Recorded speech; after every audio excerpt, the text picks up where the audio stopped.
BROയിലേക്ക് border road ഓർഗനൈസേഷനിലേക്ക് ministry of ഡിഫൻസിന്റെ കീഴിൽ വരുന്ന ഈ ഒരു ഫേമിലേക്ക് മുൻപൊരു അപേക്ഷ വിളിച്ച കാര്യം നമ്മൾ അപ്ഡേറ്റ് ചെയ്തിട്ടുണ്ടായിരുന്നു. സോ അന്ന് ഉദ്യോഗാർത്ഥികൾ ഒരുപാട് പേര് ചോദിച്ചതാണ് എങ്ങനെയാണ് ഇതിന്റെ അപേക്ഷ അയക്കുക എന്നുള്ള കാര്യം. അതാണ് ഇന്നത്തെ വീഡിയോ ഭാഗത്തിലൂടെ നമ്മൾ ചെക്ക് ചെയ്യാനായിട്ട് പോകുന്നത്. ഡീറ്റെയിൽ ആയിട്ട് പറഞ്ഞു തരുന്നതായിരിക്കും. അപ്പം BROന്റെ പുതിയ നോട്ടിഫിക്കേഷൻ ആയിരുന്നു മുൻപ് റിലീസ് ചെയ്തിട്ടുണ്ടായിരുന്നത്. സോ എങ്ങനെ അതിനെ അപേക്ഷിക്കാം, അതിൻ്റെ കൂടുതൽ വിവരങ്ങൾ നമുക്ക് ഡീറ്റെയിൽ ആയിട്ട് തന്നെ നോക്കാവുന്നതാണ്. സോ അപേക്ഷ സമർപ്പിക്കേണ്ട ലാസ്റ്റ് ഡേറ്റ് കേരളത്തിലുള്ളവർക്ക് 4 ജൂലൈ 2026 ഇനി ലക്ഷദ്വീപൊക്കെ ആകുന്ന സമയത്ത് 19 ജൂലൈ 2026 വരെയൊക്കെ അപേക്ഷിക്കാനായിട്ട് സാധിക്കുന്നതാണ് എന്നും കൂടി ശ്രദ്ധിക്കുക. പിന്നെ ഇതിൻ്റെ പ്രായപരിധി പറയുന്നത് 18 to 27 വയസ്സ് വരെയുള്ളവർക്ക് അപേക്ഷിക്കാൻ സാധിക്കും. SC ST OBCക്കൊക്കെ പ്രായത്തിൽ ഇളവ് നൽകുന്നതായിട്ട് നമുക്ക് കാണാൻ സാധിക്കുന്നതാണ്. നമ്മൾ പറഞ്ഞതുപോലെ ഗ്രീഫ് നോട്ടിഫിക്കേഷൻ, അതായത് ജനറൽ സർവീസ് എഞ്ചിനീയർ ഫോഴ്സിലേക്കുള്ള അപേക്ഷയാണ് ഇപ്പോൾ വിളിച്ചിട്ടുള്ളത്. ബോർഡർ റോഡ് ഓർഗനൈസേഷൻ്റെ കീഴിലാണ് വിളിച്ചത്. മിനിസ്ട്രി ഓഫ് ഡിഫൻസിൻ്റെ കീഴിൽ, അതായത് പ്രതിരോധ മന്ത്രാലയത്തിൻ്റെ കീഴിൽ വരുന്ന ഒരു നോട്ടിഫിക്കേഷനാണ്, അല്ലെങ്കിൽ ഒരു ജോലിയാണിത് എന്ന് ശ്രദ്ധിച്ചിരിക്കുക. 6 പോസ്റ്റുകളാണ് ഇപ്പോൾ നിലവിൽ റിപ്പോർട്ട് ചെയ്തിട്ടുള്ളത്. ഇതിനെങ്ങനെ അപേക്ഷിക്കാം തുടങ്ങിയ കാര്യങ്ങളും കൂടി നമുക്ക് വിശദമായിട്ട് തന്നെ ഈ വീഡിയോ ഭാഗത്തിലൂടെ ചെക്ക് ചെയ്യാവുന്നതാണ്. ആദ്യം തന്നെ പറയാനുള്ള കാര്യം, വീഡിയോ ശ്രദ്ധാപൂർവ്വം കണ്ടിരിക്കുക. പറയുന്ന ഓരോ കാര്യങ്ങളും കൃത്യമായി മനസ്സിലാക്കിയതിന് ശേഷം അപേക്ഷിക്കുക, അല്ലെങ്കിൽ എന്ത് ചെയ്യും, റിജക്റ്റ് ആകാനുള്ള സാധ്യത വളരെ കൂടുതൽ തന്നെയാണ്. സോ ഇംഗ്ലീഷിലോ ഹിന്ദിയിലോ മാത്രമേ നമുക്ക് അപേക്ഷ സമർപ്പിക്കാനായിട്ട് സാധിക്കത്തുള്ളൂ. ഇംഗ്ലീഷിലോ ഹിന്ദിയിലോ നിങ്ങൾ അപേക്ഷ സമർപ്പിക്കാനായിട്ട് ട്രൈ ചെയ്യുക. കൂടുതൽ പേരും ഇംഗ്ലീഷ് തന്നെയായിരിക്കും തിരഞ്ഞെടുക്കുന്നതെന്ന് മനസ്സിലാക്കാനായിട്ട് സാധിക്കുന്നുണ്ട്. ആദ്യം തന്നെ ഇതിന് അപേക്ഷ സമർപ്പിക്കേണ്ട ഫീ പേയ്മെൻറ്റ് എങ്ങനെ ചെയ്യാമെന്നുള്ള കാര്യത്തിൽ നിന്ന് തന്നെ നമുക്ക് തുടങ്ങാവുന്നതാണ്. സോ ഫീ പേയ്മെൻറ്റ് ചെയ്യാനായിട്ട് ഇവിടെ നിങ്ങൾക്കൊരു ഇത് കൊടുത്തത് കാണാൻ സാധിക്കുന്നതാണ്. ഒരു URL കൊടുത്തിട്ടുണ്ട്. ഇത് നിങ്ങൾ കോപ്പി ചെയ്യുക. എന്നിട്ട് ഇതൊരു ബ്രൗസറിൽ പേസ്റ്റ് ചെയ്തതിന് ശേഷം ഈ ഒരു SBI പോർട്ടലിലൂടെ തന്നെ നിങ്ങൾക്ക് എന്ത് ചെയ്യാൻ സാധിക്കും, അപേക്ഷാ ഫീസ് അടക്കാൻ സാധിക്കും. അപ്പോൾ അങ്ങനെ അപേക്ഷാ ഫീസ് അടച്ചതിന് ശേഷം നിങ്ങൾ ഈ റെസിപ്റ്റ്, അതായത് അപേക്ഷാ ഫീസ് അടച്ചു എന്നുള്ള സ്ക്രീൻഷോട്ടോ കാര്യങ്ങളോ കോപ്പി എടുത്തിട്ട് അപേക്ഷയുടെ കൂടെ വെച്ച് അയക്കാനും കൂടി പ്രത്യേകം ശ്രദ്ധിക്കേണ്ടതാണ്, അല്ലെങ്കിൽ റിജക്റ്റ് ചെയ്യും. അത് മാത്രമല്ല, നിങ്ങൾക്ക് ഒന്നിൽ കൂടുതൽ പോസ്റ്റ് നിങ്ങൾക്ക് അപേക്ഷിക്കാൻ സാധിക്കും. അപ്പോൾ ഇതിൻ്റെ ക്വാളിഫിക്കേഷൻ എന്താണ്, കാര്യങ്ങൾ എന്താണ്, ഇതൊക്കെ കഴിഞ്ഞ വീഡിയോയിൽ ഞാൻ പറഞ്ഞതാണ്. അത് നിങ്ങൾക്ക് കാണാം. ആവശ്യമാണെങ്കിൽ മുൻപ് ചെയ്ത വീഡിയോ എന്ന് പറഞ്ഞിട്ടുള്ള ലിങ്ക് താഴെ കൊടുത്തിട്ടുണ്ട്. അതല്ലാന്നാണെങ്കിൽ ഈ നോട്ടിഫിക്കേഷൻ താഴെ കൊടുത്തിട്ടുണ്ട്, അത് റീഡ് ചെയ്താലും മതി. ആദ്യം ഈ കാര്യങ്ങൾ മനസ്സിലാക്കുക, എന്നിട്ട് അപേക്ഷിക്കേണ്ട കാര്യങ്ങൾ മനസ്സിലാക്കിയിട്ട് ക്വാളിഫിക്കേഷൻ നോക്കുന്നുണ്ടെങ്കിൽ അങ്ങനെ ചെയ്യാം. അല്ല ക്വാളിഫിക്കേഷൻ നോക്കി വന്നിട്ട് അപേക്ഷിക്കേണ്ട കാര്യങ്ങൾ മനസ്സിലാക്കിയാലും മതി. എന്തായാലും നിങ്ങൾ മുൻപ് ചെയ്ത വീഡിയോ കണ്ടിട്ടുണ്ടാകും, അതുകൊണ്ടാണ് ഇത് കാണുന്നതെന്നും മനസ്സിലാക്കാനായിട്ട് സാധിക്കുന്നു. ഓക്കെ, അപ്പോൾ അപേക്ഷാ ഫീസ് വരുന്നത് 50 രൂപയാണ്. ഇത് ജനറൽ OBC EWS വിഭാഗത്തിൽപ്പെടുന്ന ആൺകുട്ടികൾ മാത്രമേ അടക്കേണ്ടതുള്ളൂ എന്ന് ശ്രദ്ധിച്ചിരിക്കുക. അതായത് ഒഴിവാക്കിയിട്ടുള്ളത് SC ST ഉദ്യോഗാർത്ഥികൾ, അതുപോലെ തന്നെ പേഴ്സൺ വിത്ത് ഡിസബിലിറ്റി ഒക്കെ ഉള്ളവർക്ക് ഇത് ഒഴിവാക്കിയതായിട്ട് കാണാൻ സാധിക്കും. SC ST ഒഴികെ ബാക്കിയുള്ള എല്ലാവരും തന്നെ ഇവിടെ നമുക്ക് കാണാൻ സാധിക്കും. ഈ പറഞ്ഞ വിഭാഗം ഒഴികെ ബാക്കിയുള്ള ജനറൽ EWS, അതുപോലെ തന്നെ എക്സ് സർവീസ്മാൻ ആണെങ്കിലും എക്സ് അഗ്നിവീസ് ആണെങ്കിലും OBC ആണെങ്കിലും എല്ലാവരും 50 രൂപ ഫീസ് അടക്കണമെന്ന് ശ്രദ്ധിക്കുക. അത് ഈ ഒരു പോർട്ടലിലൂടെ നമുക്ക് അടക്കാനും സാധിക്കും. പിന്നെ ഒരു അപേക്ഷ നിങ്ങൾ അടക്കുമ്പോൾ, ഓൾറെഡി ഞാൻ മെൻഷൻ ചെയ്തു എന്ന് കരുതുന്നു, ഒരു അപേക്ഷ നമ്മൾ അടക്കുന്ന സമയത്ത് എന്ത് ചെയ്യണം, അതിന് 50 രൂപ വെച്ചിട്ട് അടച്ചതിന് ശേഷം അതിൻ്റെ ഒരു അപേക്ഷ സെപ്പറേറ്റ് ആയിട്ട് തന്നെ സെൻഡ് ചെയ്യണം. ഇനി എന്തായാലും 50 രൂപ അടച്ചു, അതിൽ 3 അപേക്ഷ വെക്കാമെന്ന് കരുതി അതിൽ ഒരിക്കലും അത് ഇൻസേർട്ട് ചെയ്യാനായിട്ട് ട്രൈ ചെയ്യരുത്, അതിൽ വെക്കരുത്, റിജക്റ്റ് ചെയ്യും. അതിന് നിങ്ങൾ സെപ്പറേറ്റ് ആയിട്ട് എന്ത് ചെയ്യുക, ഉള്ളതും ചിലപ്പോൾ 50 രൂപയും കൂടി പോവുകയാണ് ചെയ്യുക. ഒന്ന് മാത്രം 50 രൂപക്ക് ഒന്ന് മാത്രം നിങ്ങൾ അപേക്ഷിക്കുക. അതിനുശേഷം മറ്റൊന്നും കൂടി അപേക്ഷിക്കാൻ എലിജിബിൾ ഉണ്ടെങ്കിൽ വീണ്ടും ഒരു എൻവലപ്പ് എടുക്കുക, അതായത് കത്തയക്കുന്ന ഒരു ഇതെടുക്കുക, കവർ എടുക്കുക, അതിലെന്ത് ചെയ്യുക, കൃത്യമായിട്ട് അപേക്ഷ ഫില്ല് ചെയ്തിട്ട് വീണ്ടും അതുപോലെ അയക്കുക. അങ്ങനെ 3 അയക്കുന്നുണ്ടെങ്കിൽ 3 സെപ്പറേറ്റ് അപേക്ഷകളായിട്ട് തന്നെ അയക്കുക. 3-ന് 3 പേയ്മെൻറ്റ് തന്നെ ചെയ്യാനും പ്രത്യേകം ശ്രദ്ധിക്കുക. അത് പ്രത്യേകം പറയുന്ന കാര്യം തന്നെയാണ്. ഇവിടെ നിങ്ങൾക്ക് ക്വാളിഫിക്കേഷൻ നോക്കി മനസ്സിലാക്കാം. ഞാൻ പതിയെ വീഡിയോ സ്ക്രോൾ ചെയ്യാം. അപ്പോൾ നിങ്ങളൊന്ന് പോസ് ചെയ്തിട്ട് നിങ്ങൾക്ക് വേണമെന്നുണ്ടെങ്കിൽ വായിച്ച് നോക്കിയതിന് ശേഷം ഈ 6 പോസ്റ്റ് ഇപ്പം കാണിച്ചിട്ടുണ്ട്. നിങ്ങൾക്ക് ഓക്കെ ആണെങ്കിൽ അപേക്ഷിക്കാൻ സാധിക്കുന്നതാണെങ്കിൽ വീഡിയോ പോസ് ചെയ്ത് ഇപ്പം മനസ്സിലാക്കിയിട്ടുണ്ടാവും. ബാക്കിയുള്ള കാര്യങ്ങളും കൂടി മനസ്സിലാക്കി നിങ്ങൾക്ക് അപ്ലൈ ചെയ്യാം. ഓൺലി മെയിൽ കാൻഡിഡേറ്റ്സിന് മാത്രമേ ഇതിന് അപ്ലൈ ചെയ്യാൻ പറ്റൂ, ഫീമെയിൽസിന് അപ്ലൈ ചെയ്യാൻ പറ്റില്ല എന്ന് പ്രത്യേകം ഓർത്തിരിക്കേണ്ടതാണ്.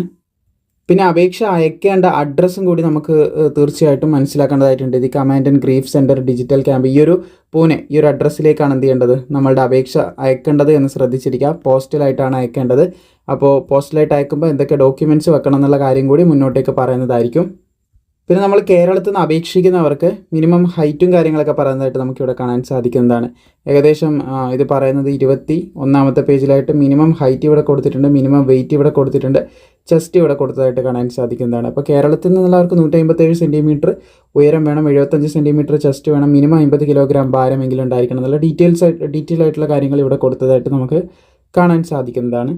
സോ നമുക്ക് PDF-ൻ്റെ ഏകദേശം 31-ാമത്തെ പേജിലായിട്ട് ഈ ഒരു അപേക്ഷാ ഫോം കാണാനായിട്ട് സാധിക്കും. ഈ ഒരു അപേക്ഷാ ഫോമിൽ നമ്മൾ ആദ്യം ചെയ്യേണ്ടത്, നമ്മൾ ഏത് പോസ്റ്റിനാണോ അപേക്ഷിക്കുന്നത് ആ പേര് കൃത്യമായിട്ട് ഇവിടെ എഴുതുകയാണ് വേണ്ടത്.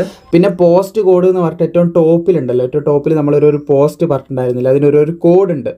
ഇത് കണ്ടോ, നേരത്തെ നമ്മൾ തുടക്കത്തിൽ കാണിച്ച ഒരു പോസ്റ്റാണ്, പോസ്റ്റുകളുടെ ഡീറ്റെയിൽസ് ആണ് ഇവിടെ ഉള്ളത്.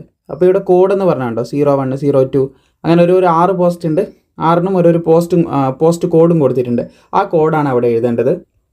അതിനുശേഷം നമ്മൾ ചെയ്യേണ്ടത്, ഇവിടെ നമ്മുടെ ഫോട്ടോ ഒട്ടിക്കേണ്ടതായിട്ടുണ്ടെന്ന് ശ്രദ്ധിച്ചിരിക്കുക. 1 മാസത്തിൽ കൂടുതൽ പഴക്കമില്ലാത്ത പുതിയൊരു ഫോട്ടോ തന്നെ ഒട്ടിക്കാനായിട്ട് ട്രൈ ചെയ്യേണ്ടതാണ്. അതുപോലെ നമ്മൾ ഏതാണ് കാറ്റഗറി എന്നുള്ളത് കൃത്യമായിട്ട് ഇവിടെ ടിക്ക് ചെയ്ത് അടയാളപ്പെടുത്തുക. പിന്നെ എക്സ് സർവീസ് മാൻ ആണോ, ഇവിടെയുള്ള കാര്യങ്ങൾ നിങ്ങൾക്കായിരിക്കും കൂടുതൽ അറിയാം. NCC സർട്ടിഫിക്കറ്റ് ഏതെങ്കിലും ഉണ്ടോ, അപ്പോൾ ഇതിൽ പറയുന്ന ഏതെങ്കിലും നിങ്ങൾക്കുണ്ടെങ്കിൽ എസ് കൊടുക്കുക, ടിക്ക് ചെയ്യുക, അല്ലെങ്കിൽ നോ കൊടുത്തിട്ട് നിങ്ങൾക്ക് മുന്നോട്ടേക്ക് പ്രൊസീഡ് ചെയ്യാം. ഇനി ഇൻട്രസ്റ്റിംഗ് ആയിട്ട് പറയാനുള്ളത്, നിങ്ങൾ സ്പോർട്സ്മാനൊക്കെ ആണെങ്കിൽ ഇവിടെ എസ് കൊടുക്കുക, എസ് കൊടുത്തിട്ട് അതിൻ്റെ സപ്പോർട്ടിംഗ് ഡോക്യുമെൻറ്റും കൊടുക്കുക. അപ്പോൾ ഇവിടെ നിങ്ങൾക്ക് മുൻഗണന ലഭിക്കും കേട്ടോ. അതിനായിട്ട് വെയിറ്റേജും കാര്യങ്ങളൊക്കെ സ്പോർട്സ്മാനിന് എക്സ്ട്രാ നൽകുന്നുണ്ട്. അപ്പോൾ അതൊന്ന് ശ്രദ്ധിച്ചിരിക്കുക. പിന്നെ എക്സ് സർവീസ്മാൻ്റെ ഡീറ്റെയിൽസാണ് ഇവിടെ കൊടുക്കേണ്ടത്. പിന്നെ വെയിറ്റേജ് മാർക്കും കാര്യങ്ങളൊക്കെ ഇവിടെ കൊടുക്കേണ്ടതായിട്ടുണ്ട്. അതായത് ഇവിടെ ചെയ്യേണ്ടതെന്ന് പറയുന്നത് NCC സർട്ടിഫിക്കറ്റ്, അതുപോലെ തന്നെ ഗ്രീഫിലുള്ള എംപ്ലോയീസിൻ്റെ കുട്ടികൾ അപേക്ഷിക്കുന്നുണ്ടെങ്കിൽ, സ്പോർട്സ്മാൻ അപേക്ഷിക്കുന്നുണ്ട്, അവരുടെ മാർക്കൊക്കെ എൻ്റർ ചെയ്യേണ്ട ഒരു സ്ഥലമാണ്. പിന്നെ എക്കണോമിക്കൽ വീക്കർ സെക്ഷൻ ആണെങ്കിൽ എസ് നോ അത് കൃത്യമായിട്ട് കൊടുക്കുക.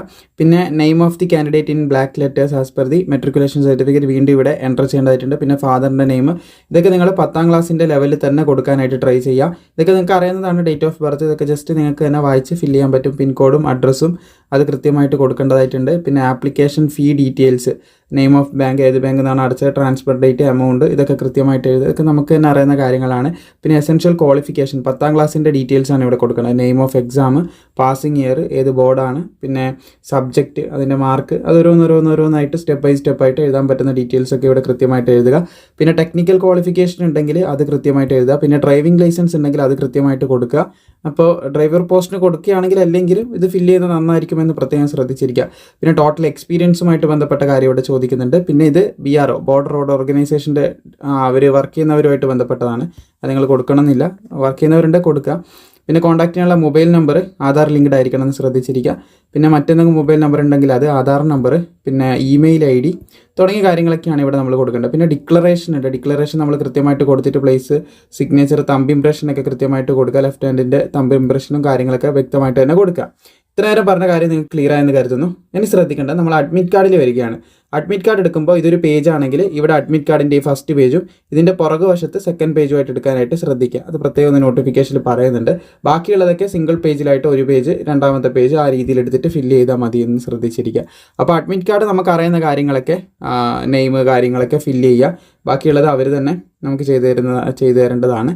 പിന്നെ തമ്പ് ഇംപ്രഷനും കാര്യങ്ങൾ, സിഗ്നേച്ചർ, ഇതൊക്കെ അവരുടെ മുമ്പ് നിടുന്നതായിരിക്കും കുറച്ചുകൂടെ ബെറ്റർ എന്ന് ശ്രദ്ധിച്ചിരിക്കുക. കാരണം ഈ ഒരു പേജിലും അതൊക്കെ അവിടെ നിന്ന് ചെയ്യാനായിട്ടുണ്ട്. At the time of return examination ചെയ്യേണ്ട കാര്യങ്ങളാണ് ഇതൊക്കെ. അപ്പോൾ അതൊന്ന് പ്രത്യേകം നിങ്ങൾ ഓർമ്മിക്കാനായിട്ട് ശ്രദ്ധിക്കുക. പിന്നെ ഏറ്റവും എൻഡിലായിട്ട് ബാക്കിയുള്ള ഒരു ഉദ്യോഗാർത്ഥികൾ സബ്മിറ്റ് ചെയ്യേണ്ട സർട്ടിഫിക്കറ്റാണ്. അതായത് other backward classes OBC submit ചെയ്യേണ്ട സർട്ടിഫിക്കറ്റിൻ്റെ ഡീറ്റെയിൽസ് ആണ് ഇവിടെ കൊടുത്തിട്ടുള്ളത്. അപ്പോൾ അത് നിങ്ങളുടെ കയ്യിൽ ഓൾറെഡി ഒരു OBC സർട്ടിഫിക്കറ്റ് ഉണ്ടെങ്കിൽ അത് കാണിച്ചു കഴിഞ്ഞാൽ ആരാണോ തന്നിട്ടുള്ളത് അത് കൃത്യമായിട്ട് തന്നെ അവർ ഫില്ല് ചെയ്തിട്ട് ഇവിടെ സിഗ്നേച്ചറും കാര്യങ്ങളൊക്കെ ഇട്ട് തരുന്നതായിരിക്കും എന്നും കൂടി പ്രത്യേകം ഓർത്തിരിക്കുക. പിന്നെ എക്കണോമിക്കൽ വീക്കർ സെക്ഷൻ്റെ 39ാമത്തെ പേജിലായിട്ട് എക്കണോമിക്കൽ വീക്കർ സെക്ഷൻ കൊടുക്കേണ്ട ഒരു ഫോം കൊടുത്തതായിട്ട് കാണാൻ സാധിക്കും. പിന്നെ ഏറ്റവും ലാസ്റ്റ് നമുക്ക് കാണാൻ സാധിക്കുന്നതാണ് 40ാമത്തെ പേജിൽ സെൽഫ് ഡിക്ലറേഷൻ ബൈ കാൻഡിഡേറ്റ് എന്ന് പറയുന്ന ഒരു കാര്യം.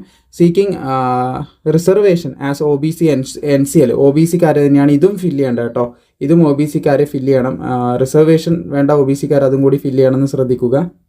പിന്നെ ഡിസബിലിറ്റി സർട്ടിഫിക്കറ്റ് ആണ്, അതൊക്കെ ആവശ്യമുള്ളവർ ചെയ്യാം കേട്ടോ. നിങ്ങൾക്ക് ഏതൊക്കെയാണ് നിങ്ങളുടെ ആവശ്യമായിട്ടുള്ള ഡോക്യുമെൻറ്റ്സ് നിങ്ങൾക്ക് അറിയാലോ. അപ്പോൾ അത് ആവശ്യമുള്ളവർ ഓരോന്നോരോന്നായിട്ട് ഫില്ല് ചെയ്തിട്ട് കൊടുക്കാനായിട്ട് പ്രത്യേകം ശ്രദ്ധിക്കുക. സോ ഇത്രയധികം കാര്യങ്ങളേ ഉള്ളൂ. ക്ലിയർ ആയെന്ന് കരുതുന്നു. അത് നമ്മൾ ചെയ്യേണ്ട കാര്യം, അപേക്ഷാ ഫോം നമുക്ക് താഴെ ഡൗൺലോഡ് ചെയ്യാം. നമ്മുടെ താഴെ ഡിസ്ക്രിപ്ഷനിൽ കൊടുത്തിട്ടുണ്ട്. അതിനുശേഷം അത് പ്രിൻ്റ് എടുത്തിട്ട് അത് ഫില്ല് ചെയ്താൽ മതി. അഡ്മിറ്റ് കാർഡ് എടുക്കുമ്പോൾ 2 വശത്ത് എടുക്കുക, ബാക്കിയൊക്കെ ഓരോന്നോരോന്നായിട്ട് എടുക്കുക. പിന്നെ ജനറൽ OBC EWS വിഭാഗത്തിൽപ്പെട്ടവർ 50 രൂപ ഫീസ് അടക്കണം. വേറെ ആരും ഫീസ് അടക്കണ്ട. അത് വെബ്സൈറ്റും കാര്യങ്ങളൊക്കെ ഇതിൽ തന്നെ കാണിക്കുന്നുണ്ടായിരുന്നു. അപ്പോൾ ആ ഒരു കോപ്പി എടുത്തിട്ട് നിങ്ങൾ ഇതിൻ്റെ കൂടെ അയക്കേണ്ടതായിട്ടുണ്ട്. പിന്നെ മൂന്നാമത്തെ കാര്യം നമ്മൾ പ്രധാനമായിട്ട് ചെയ്യേണ്ടത്, നമ്മുടെ പോസ്റ്റ് കോഡും കാര്യങ്ങളൊക്കെ കൃത്യമായിട്ട് ഇവിടെ എഴുതുക. നമ്മൾ പറഞ്ഞിട്ടുണ്ടായിരുന്നു പോസ്റ്റ് കോഡ് ഇവിടെ കൊടുത്ത് ഇവിടെ നമുക്ക് കാണാൻ സാധിക്കും. അഡ്വർടൈസ്മെൻറ്റ് നമ്പറും കാര്യങ്ങളൊക്കെ കൃത്യമായിട്ട് എഴുതുക. എന്നിട്ട് അതിൻ്റെ കൂടെ റിക്വയർഡ് ആയിട്ടുള്ള ഡോക്യുമെൻറ്റ് പ്രത്യേകം ഒന്ന് ശ്രദ്ധിക്കുക. അത് പാസ്പോർട്ട് സൈസ് ഫോട്ടോഗ്രാഫ്, 1 മാസത്തിൽ കുറയാത്ത ഒരു ഫോട്ടോഗ്രാഫ് നമ്മൾ കൊടുക്കുക. പിന്നെ SSLC സർട്ടിഫിക്കറ്റ് അതിൻ്റെ കോപ്പി കൊടുക്കുക. പിന്നെ എഡ്യൂക്കേഷണൽ സർട്ടിഫിക്കറ്റ് മറ്റെന്തെങ്കിലും ഉണ്ട്, ടെക്നിക്കൽ സർട്ടിഫിക്കറ്റ് അതൊക്കെ വെക്കുക. Caste certificate, Aadhaar card, experience certificate, driving licence, NCC certificate. അപ്പോൾ ഇങ്ങനെയുള്ള എല്ലാവിധ സംഭവങ്ങളും ഓൾ കോപ്പി ഗസറ്റഡ് ഓഫീസറെ കൊണ്ട് അറ്റസ്റ്റ് ചെയ്തിട്ട് വെക്കാനായിട്ട് ശ്രദ്ധിക്കുക. അപ്പോൾ ഇത്രയും കാര്യങ്ങൾ ക്ലിയർ ആണെന്ന് കരുതുന്നു. അപ്പോൾ ഇതൊക്കെ ചെയ്തതിന് ശേഷം ഇത്രയും രേഖകൾ ഒരു കത്ത് അയക്കുന്ന ഒരു കവറുണ്ട്, എൻവലപ്പ് എന്ന് പറയും. അപ്പോൾ അതിലെന്ത് ചെയ്യുക, അതിൽ ഈ കാര്യങ്ങളൊക്കെ കൃത്യമായിട്ട് ഇട്ടതിന് ശേഷം 50 രൂപ ഫീസ് അടച്ചതിൻ്റെ കാര്യങ്ങളെല്ലാം കൃത്യമായിട്ട് ഇട്ടതിന് ശേഷം നേരത്തെ നമ്മളൊരു അഡ്രസ്സ് പറഞ്ഞിട്ടുണ്ടായിരുന്നു, അത് ടു അഡ്രസ്സായിട്ട് എഴുതിയിട്ട് ഫ്രം അഡ്രസ്സ് നിങ്ങളുടെയും വെച്ചതിന് ശേഷം ഇത് പോസ്റ്റ് ചെയ്താൽ മതി. എന്നിട്ട് നിങ്ങൾക്ക് വേറെ അയക്കണം എന്നുണ്ട് ആ രീതിയിൽ വേറെയും അയക്കാം. ഇത്രയും എളുപ്പത്തിൽ നിങ്ങൾക്ക് അയക്കാവുന്നതാണ്. ക്ലിയർ ആയെന്ന് കരുതുന്നു. കൂടുതൽ സംശയങ്ങളുണ്ട് താഴെ കമൻറ്റ് ബോക്സിൽ ചോദിക്കുക. നോട്ടിഫിക്കേഷൻ താഴെയുണ്ട്, മുൻപ് ചെയ്ത വീഡിയോ താഴെയുണ്ട്. അപ്പോൾ അതൊക്കെ ഒന്ന് കണ്ടു കഴിഞ്ഞാൽ കുറച്ചുകൂടെ ക്ലാരിറ്റി നിങ്ങൾക്ക് ലഭിക്കും. അപേക്ഷ സമർപ്പിക്കേണ്ട കംപ്ലീറ്റ് കാര്യങ്ങൾ മനസ്സിലായെന്ന് കരുതുന്നു.